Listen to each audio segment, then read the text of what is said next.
Hi viewers, welcome to our channel. KTR గారికి సుప్రీంకోర్టులో కూడా షాక్ తగలడం చూసాం. ఆయన తన కేసుని క్వాష్ చేయాలని చెప్పి సుప్రీంకోర్టుకి వెళ్ళినప్పుడు హైకోర్టు ఇచ్చిన నిర్ణయాన్ని మేము జోక్యం చేసుకోము, క్వాష్ చేసేది లేదని చెప్పేశారు. సో ఇవాళ ఈడీ విచారణని కూడా ఆయన ఎదుర్కొంటున్నారు. మరి విచారణ తర్వాత ఆయన అరెస్ట్ అయ్యే అవకాశం ఉందని చెప్పేసి కొన్ని వార్తలైతే ప్రచారంలో ఉన్నాయి. మరి కేటీఆర్ గారు అరెస్ట్ పైన ఒక గందరగోళ పరిస్థితి ఉంది. మరి ఏం జరిగే అవకాశం ఉంది? ఇదే అంశం మీద డిస్కస్ చేయడానికి ప్రజెంట్ మనతో పాటు ప్రముఖ political analyst and senior producer Natti Kumar గారు వారితో డిస్కస్ చేసి తెలుసుకున్నాం. నమస్కారం సార్. సార్, ఈ ఫార్ములా కార్ రేస్ కి సంబంధించి కేటీఆర్ గారి పైన కేసు నమోదైంది. ఆయన క్వాష్ చేయాలని చెప్పేసి హైకోర్టుకి వెళ్ళినప్పుడు వీళ్ళు కొట్టేశారు, మేము క్వాష్ చేయలేమని చెప్పారు. మళ్ళీ సుప్రీంకోర్టుకు వెళ్ళినప్పుడు నిన్న సుప్రీంకోర్టు కూడా మేము కుదరదు అని చెప్పేసింది. సో ఇవాళ ఈడీ విచారణ ఆయన ఎదుర్కొంటున్నారు. మరి విచారణ తర్వాత ఆయన్ని ఇంటికి పంపించేస్తారా, అరెస్ట్ చేస్తారన్న దానిపైన ఒక చర్చ అయితే జరుగుతుంది. సో ఎంటైర్ గా కేటీఆర్ గారి ఈ కేసు పైన మీరు ఏం చెప్తారు సార్? అరెస్ట్ అయితే కంపల్సరీ జరుగుతుంది. అది ఇవాళ జరుగుతుందని నేను అన్నగానే అరెస్ట్ అవుతుంది. ఎందుకంటే అరెస్ట్ జరుగుతుంది, ఎందుకంటే ఆ కేసులో తప్పు జరిగింది. ఎందుకు అంటే అక్కడ క్యాబినెట్ అప్రూవల్ తీసుకోకపోవడం, బిజినెస్ రూల్స్ వైలేషన్ చేయడం, ఆర్బీఐ గైడ్ లైన్స్ వైలేషన్ చేయడం, మొత్తం టోటల్గా ఏది ఏమైనా సొంత నిర్ణయం, ఆయన ఇంట్లో సొంత డబ్బులాగా ట్రాన్స్ఫర్ చేశాడు. ఓకే, దాంట్లో ఎంక్వైరీ చేసిన తర్వాత దానివల్ల కేటీఆర్ గారికి ఏం లాభం చేకూర్చింది, ఏ విధంగా లాభం వచ్చింది, లేకపోతే గవర్నమెంట్కి ఏ విధంగా నష్టం వచ్చింది, గవర్నమెంట్కి ఏ విధంగా లాభం వచ్చింది, ఇది ఒక గవర్నమెంట్ మనీకి దానికంటూ రూల్స్ అండ్ రెగ్యులేషన్స్ ఎంక్వైరీ నడాల. అయితే అది ఎంక్వైరీ దశలోనే ఉంది ఇంకా. Okay, number 1. నెంబర్ 2, హైకోర్టుకి ఆయన వెళ్ళింది స్క్వాష్ పిటిషన్ వెళ్ళారు, ఎఫ్ఐఆర్ని స్క్వాష్ చేయమని. ఇది తప్పుడు కేసు, ఇది మామూలుగా నేను అసలు దేంట్లో తప్పు చేయలేదు కాబట్టి స్క్వాష్ చేయమన్నారు. హైకోర్టు వారు ఏం చెప్పారు, తప్పు చేసావా లేదా అనేది కాదు, ఎంక్వైరీ గవర్నర్ గారు ఆమోదించారు ఎంక్వైరీకి. మీకు టోటల్గా గవర్నమెంట్ ఏసీబీ వారు కేసు పెట్టారు. ఏసీబీ వారి కేసు ఎంక్వైరీ నడిచిన తర్వాత ఏది తప్పు ఏది రైట్ అని జరుగుతుంది. ఈ డబ్బు ఎలాగెళ్ళింది ఏంటి అనేది పూర్వపరాలు ఎంక్వైరీలో కానీ తెలుసు, ఇన్వెస్టిగేషన్ తేలిన తర్వాత ఫర్దర్ స్టెప్ వేయచ్చు. కానీ ఇప్పుడు మేము ఆదిలోనే ఇంకా ఇన్వెస్టిగేషన్ జరగకుండా స్క్వాష్ చేయలేము కనుక దీని మీద ఎంక్వైరీ జరగవలసిందే. ఎవరైనా అదే అంటారు, నాట్ టు అరెస్ట్ ఇవ్వగలుగుతారు కానీ ఎంక్వైరీలో స్క్వాష్ పిటిషన్లో అసలు ఆ ఎఫ్ఐఆర్ ఎందుకు చేశారు, ఆ ఎఫ్ఐఆర్లో సారాంశం ఏంటి, ఎంక్వైరీ చేస్తేనే కదా ఎంక్వైరీ ఆఫీసర్ తెలుస్తుంది ఇన్వెస్టిగేషన్ ఆఫీసర్కి. అది కూడా చేయకూడదు అని చెప్పేసి మీరు ఆలోచన, అది ఇంకా మరి వాళ్ళు ఎఫ్ఐఆర్ చేసేందుకు is not right, not correct. అందుకే కోర్టు వారు అలాగే ఇచ్చారు. కోర్టు వారు అదే కేసు మీద సుప్రీంకోర్టుకి వెళ్ళారు.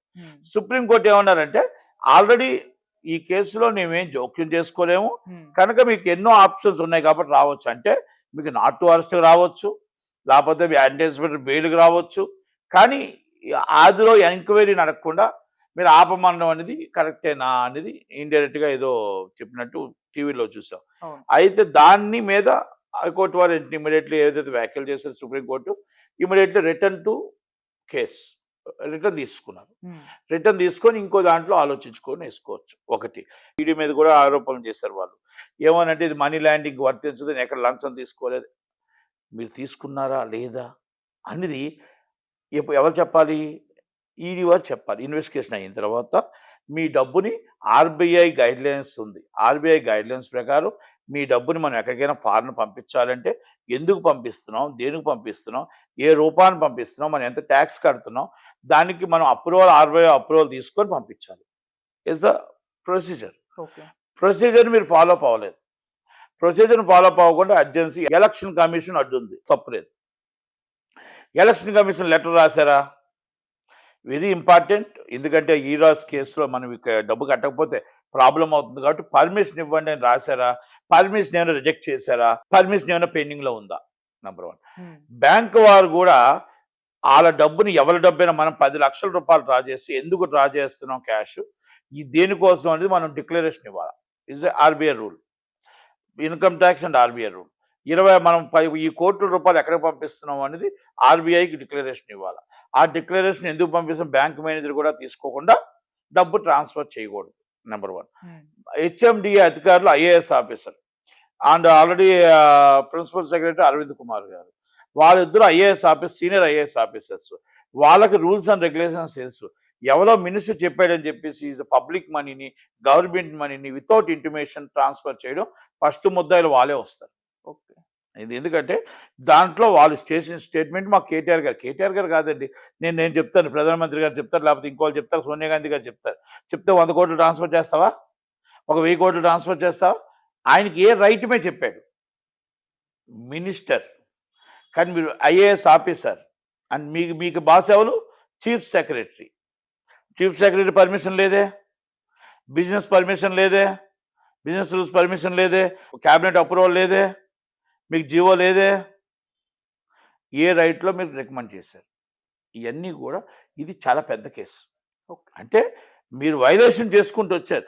మీరు తప్పు చేశారా, దాంట్లో లాభం పొందారా లేదా, ఆ డబ్బులు మీరు అక్కడ 46 కోట్లు 53 కోట్లు ఇవ్వడం వల్ల మీకు ఏం లాభం వచ్చిందా, లేకపోతే మీకు చుట్టాలకు లాభం వచ్చిందా, మీ బంధువులకు లాభం వచ్చిందా, గవర్నమెంట్కి లాభం వచ్చిందా అనేది ఎంక్వైరీలో కదా తెలియదు. రోజు హైకోర్టు చెప్పినా, సుప్రీంకోర్టు చెప్పినా, నట్టుకుమార్ చెప్పినా, మీరు చెప్పినా ఎంక్వైరీ చేశాక ఈయన ఏ తప్పు చేయలేదండి, చాలా గాంధీ మహాత్ముడు, చాలా మంచివాడు, చాలా మొత్తం మన హైదరాబాద్ ఇమేజ్ పెంచడం కోసం ఆయన మొత్తం త్యాగమే చేశాడు అని చెప్తారు. అది ఎవరు చెప్పాలి? ఏసీబీ వాళ్ళు, ఈడీ వాళ్ళు చెప్పాలి. ఎంక్వైరీ చేశాక తప్పు జరిగితే అరెస్ట్ చేయాలి. ఇక్కడ తప్పు కనబడుతుంది. ఒకటి మీద ఒకరు తప్పు చేసుకుంటూ వచ్చారు ముగ్గురు. 54 కోట్లు మీరు ఫారిన్ ట్రాన్స్ఫర్ చేయడం ఒక తప్పు, క్యాబినెట్ అప్రూవల్ లేకపోవడం ఇంకో తప్పు. ఇవన్నీ కూడా వైలేషన్ చేసుకుంటూ వచ్చి బ్యాంక్ నుంచి ట్రాన్స్ఫర్ చేసి ఫైన్ కూడా కట్టారు. కనుక దాంట్లో 100% అరెస్ట్ తప్పదు. కానీ అరెస్ట్ ఎప్పుడు ఉంటుంది? ఎంక్వైరీ అయిన తర్వాత. ఈరోజు రాత్రి అరెస్ట్ చేసేంత కేసు కాదు. కంపల్సరీ అది అరెస్ట్ చేసి రిమాండ్ చేయాల్సిన బాధ్యత ఉంటుంది. అయితే ఆ సెక్షన్ ఇప్పుడు సోమభారతి గారు చాలా సీనియర్ అడ్వకేట్. ఆయన ఏం చెప్తున్నాడంటే పలానా దానివల్ల ఈ కేసు పనికిరాదని చెప్పట్లే. ఈ కేసు తప్పుడు కేసు, ఈ కేసు పనికిరాదు. మాకంటే సెక్షన్లు రావు, మీకు తెలుసు కదా సార్. సెక్షన్లో ఏ సెక్షన్ రూపంలో ఆ కేసు పనికిరాదు, ఏ సెక్షన్ రూపంలో ఆయన డబ్బు ఇవ్వచ్చు, ఏ సెక్షన్ రూపంలో క్యాబినెట్ అప్రూవల్ తీయకుండా డబ్బులు ఇవ్వచ్చు, ఏ సెక్షన్ రూపంలో మీకు బిజినెస్ రూల్స్ లేకుండా ఇవ్వచ్చు, ఏ సెక్షన్ రూపంలో ఎలక్షన్ కమిషన్ అప్రూవల్ లేకుండా ఇవ్వచ్చు. అది కదా మీరు చెప్పాలి, దాన్ని కదా మీరు అనాలి. డబ్బుని ₹1 వాడినా గవర్నమెంట్ సొమ్ముని without approval punishment.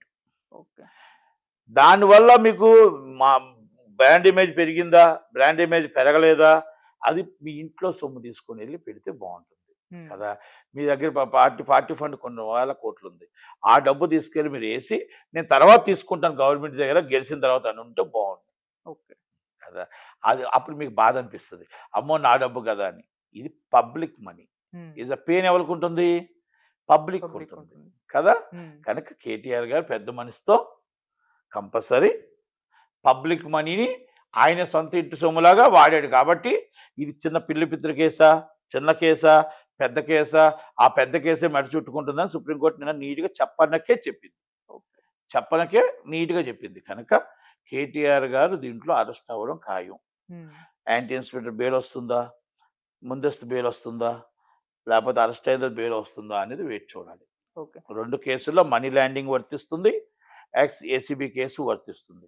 ACB case ఎందుకు వర్తిస్తుంది అంటే, నేను లాయర్ని కాదు కాబట్టి సెక్షన్లు చెప్పలేను, కానీ 1వ క్లాస్ చదవకపోయినా మాకు అర్థమవుతుంది ఏంటంటే, ఈ డబ్బుని మీరు వితౌట్ అప్రూవల్, అంటే పబ్లిక్ అప్రూవల్ అంటే chief secretary and cabinet approval అంటే, మీ క్యాబినెట్ అంటే మేము ఎమ్మెల్యేలను గెలిపించి మన శాసనసభకు పంపించాం, అక్కడ కానీ